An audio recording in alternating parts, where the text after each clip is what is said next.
Écoutez-moi très bien, c'est extrêmement important.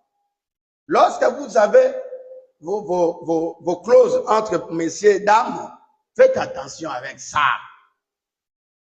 Vos clauses là, c'est que vous avez en deux. Prenez bien soin de ça, chers amis, les conseils que je vous donne.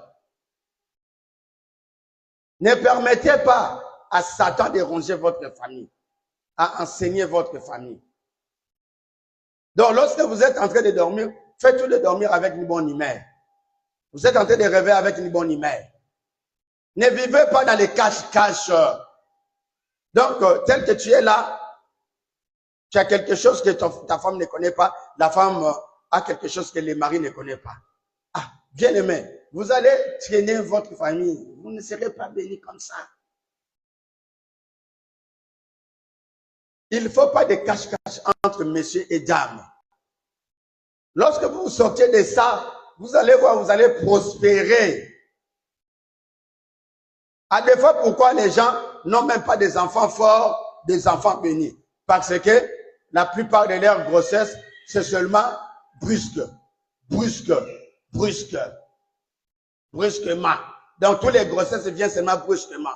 Vous n'avez pas le temps de s'entendre, de demander un enfant en Dieu. Vous n'avez pas ce temps-là. Moi, c'est le pasteur Baout qui m'a dit ça.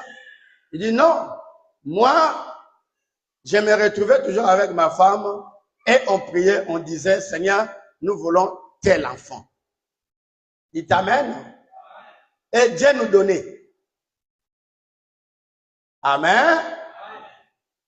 Et Dieu nous donnait. Donc on s'entend. Seigneur, on a besoin d'un garçon. Dieu nous donne un garçon. Seigneur, on a besoin d'une fille. Dieu nous donne une fille. Seigneur, on a besoin de... Il dit, ainsi de suite. Alléluia. C'est comme ça. Toujours brusque. C'est là qu'on se retrouve. La femme a une grossesse. L'homme veut un enfant. La femme ne veut pas. Dites amen. Et une bagarre. À la fin, la femme finira à boire un médicament où l'homme n'était pas d'accord. Dites amen. Ça, ce sont des choses qui échappent les chrétiens.